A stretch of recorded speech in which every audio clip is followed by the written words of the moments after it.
saudara yang dikasihi oleh Tuhan, salam sejahtera dalam Tuhan Yesus Kristus.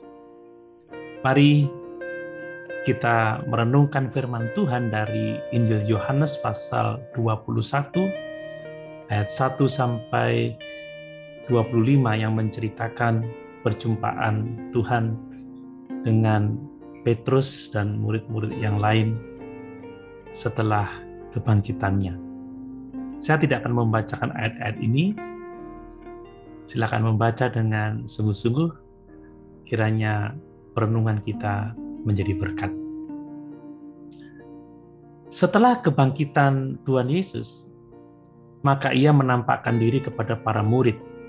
Secara khusus, ia berbicara kepada Petrus yang telah menyangkalnya 3 kali pada malam sebelum ia disalibkan.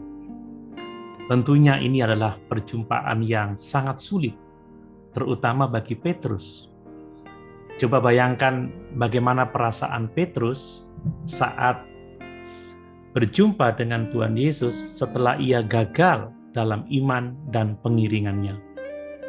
Ingat bagaimana perasaan Petrus saat ayam berkokok dan Yesus melihatnya saat penyangkalan itu terjadi.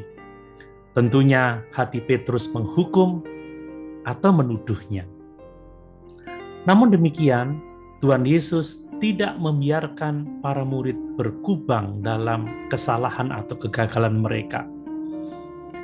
Ia mengampuni Petrus dan memberitahukan Petrus apa yang harus dilakukannya agar ia tidak gagal lagi, yaitu dengan mengasihi Tuhan secara benar. Ada 2 hal yang sangat penting bagi kita melalui kisah ini. Yang pertama adalah bahwa Allah itu pengampun dan bahwa Allah mengampuni kita juga. Apakah Bapak Ibu Saudara melakukan suatu kesalahan? Apakah Bapak Ibu Saudara gagal seperti Petrus? Perhatikan dan ingat selalu bahwa Allah dalam Kristus Yesus berkenan mengampuni kita. Ini adalah anugerah kasih karunia Allah yang sangat besar. Tidak ada yang lebih besar dari kasih karunia Allah ini. Allah mengampuni kita dalam kematian Kristus. Di dalam 1 Petrus pasal 2 ayat 24 dituliskan, ia sendiri telah memikul dosa kita di dalam tubuhnya di kayu salib, supaya kita yang telah mati terhadap dosa hidup untuk kebenaran. Oleh bilur-bilurnya kamu telah sembuh.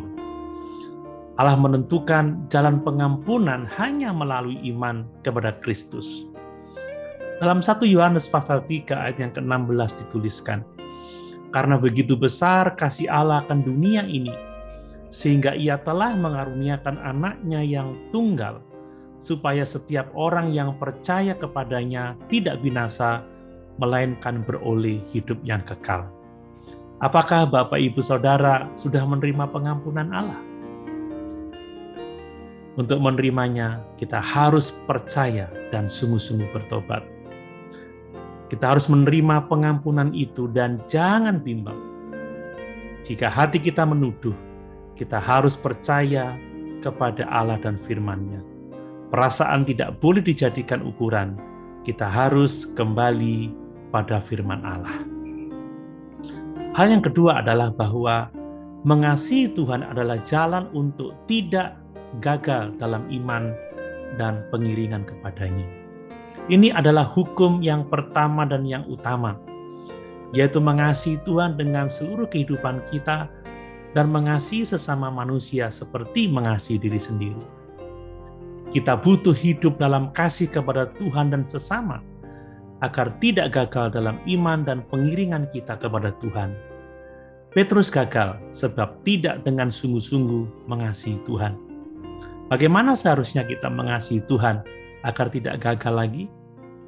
Yaitu dengan kasih yang besar. Mengasihi Tuhan dengan kasih ilahi, kasih tanpa pamrih, bukan kasih manusiawi, kasih dengan maksud menerima sesuatu. Kasih yang nyata dalam ketaatan kepada Tuhan untuk melakukan kehendak-Nya bukan kehendak diri sendiri. Ini adalah tanda kedewasaan rohani. Bapak, Ibu, Saudara yang dikasihi oleh Tuhan, mari kita bersyukur. Sebab Allah kita pengampun. Dan Dia akan mengampuni kita kalau kita mau datang, percaya dan bertobat. Dan mari, kalau kita tidak ingin gagal dalam iman dan pengiringan kita kepadanya, mari kita mengasihi Tuhan dengan segenap hidup kita dan mengasihi sesama seperti diri sendiri.